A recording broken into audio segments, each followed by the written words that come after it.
Bos tambang pasir asal Galunggung, Kabupaten Tasikmalaya, Endang Abdul Malik, atau yang dikenal sebagai Endang Juta, diketahui terancam penjara paling lama 5 tahun dan denda paling banyak 100 miliar rupiah.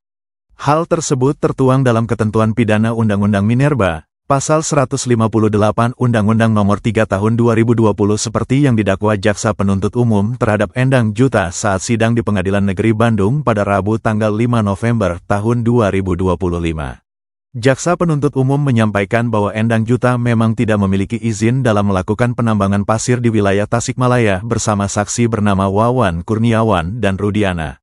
Menurut Jaksa, hasil penambangan tak berizin Endang Juta ini disimpan di lokasi penambangan sebelum akhirnya diangkut dengan menggunakan truk oleh saksi Rudiana ke tempat penambangan yang berizin miliknya atas nama CV Galunggung Mandiri. Dalam sehari, Endang Juta berhasil menambang pasir sebanyak 500 meter persegi. Kemudian, terdakwa menjualnya dengan harga Rp650.000 per 6 meter kubik, dengan keuntungan berkisar Rp50-Rp70.000 per 6 kubik.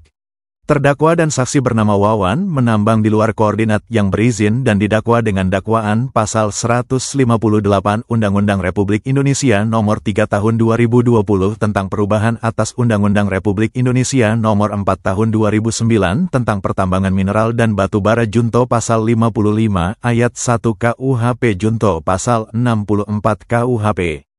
Terpisah, analis lingkungan Universitas Siliwangi, Siti Fajarajani menyebut bahwa kerusakan lingkungan akibat tambang pasir di Gunung Galunggung sudah sangat parah dan harus segera dihentikan.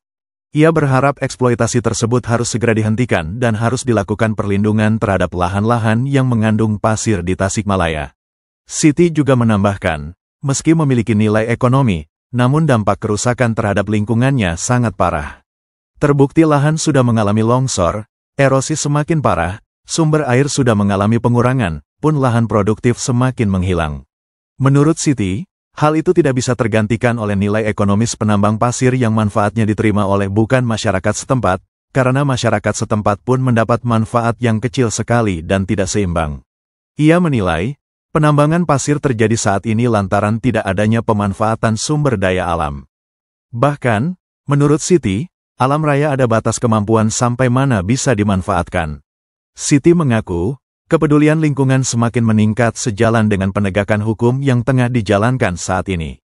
Masyarakat setempat yang bekerja di lahan pertambangan pun hanya sebagian kecil, karena pertambangan pasir di Gunung Galunggung ada masanya dan tidak selamanya berjalan. Hal tersebut lantaran ketika lahan tambang menyusut, maka peluang kerja semakin menipis.